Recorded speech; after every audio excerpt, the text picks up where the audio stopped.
আমাদের বড় একটি পলিটিক্যাল পার্টি তারা বিভিন্নভাবে ইনিয়ে বিনিয়ে আওয়ামী লীগের পক্ষে নেই। তারা আওয়ামী লীগকে নিষিদ্ধ করা হোক, তাদের দলের ভারপ্রাপ্ত চেয়ারম্যান মহাসচিব কেউ এই কথাটি স্পষ্ট বলে না। আমরা আপনাদেরকে বলতে চাই, আওয়ামী লীগ হচ্ছে দেশের কালসাপ, যে কালসাপ আপনাদেরকে 17 বছর ধ্বংসন করেছে। আপনারা যদি এই কালসাপ পোষেন, আমরা কিন্তু আপনাদের বিরুদ্ধে রাস্তায় দাঁড়াবো। এই আওয়ামী লীগ বাংলাদেশে কোনো প্রকার রাজনীতি করার নৈতিক অধিকার রাখে না।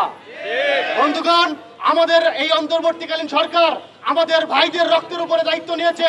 আমাদের এই ভাইদের রক্তের শপথ আপনাদেরকে বলতে অবিলম্বে আওয়ামী লীগের বিচার শুরু করুন। বিচার চলাকালীন সময়ে আওয়ামী লীগ যেন কোনো প্রকার রাজনৈতিক কর্মকাণ্ড করতে পারে না পারে, সেই দায়িত্ব প্রশাসনকে নিতে হবে। আওয়ামী লীগের মিছিল যায়, কিন্তু আমাদের যারা স্বরাষ্ট্র মন্ত্রণালয়ে নিয়োজিত পুলিশ আছে তারা এখন পর্যন্ত তাদের বিরুদ্ধে কোনো জোর পদক্ষেপ নিতে পারে না। কেন?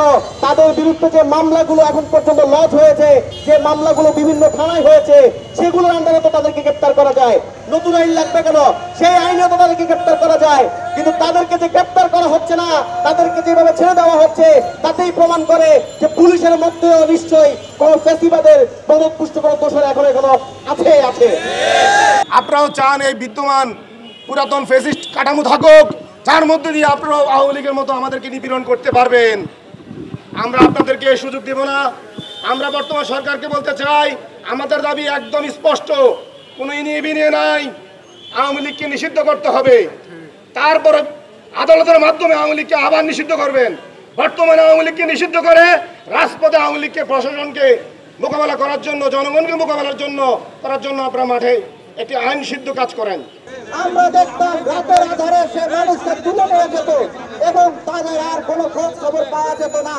এবং আমরা দেখতাম তাদের পরিবারগুলো আজকে 17 বছর হয়ে গেছে, কিন্তু তারা এখনো নির্যাতিত এবং কোনোভাবেই তারা তাদের পরিবারের স্বজনদের খুঁজে তারা পাচ্ছে না।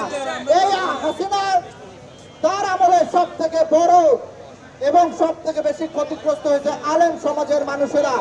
এই গণঅভ্যুত্থানের পরিণত বাংলাদেশে আমরা যে গণ পরিষদের মধ্য দিয়ে যে সংবিধান পাব, সেখানে রাজনৈতিক দল বা সংগঠন সম্পৃক্ত যেই অনুচ্ছেদ থাকবে, সেখানে স্পষ্ট করে গণহত্যাকারী দল হিসেবে আওয়ামী লীগের নাম উল্লেখ করতে হবে এবং রাজনৈতিক দল নিবন্ধন সহ আমাদের আরপিও সহ যে সংক্রান্ত আইন রয়েছে, সে আইনগুলোতে স্পষ্টভাবে গণহত্যার সাথে জড়িত রাজনৈতিক দল এই বাংলাদেশে কখনোই যেন কোন রূপে কোনোভাবে রাজনীতি না করতে পারে, সেটি উল্লেখ রাখতে হবে।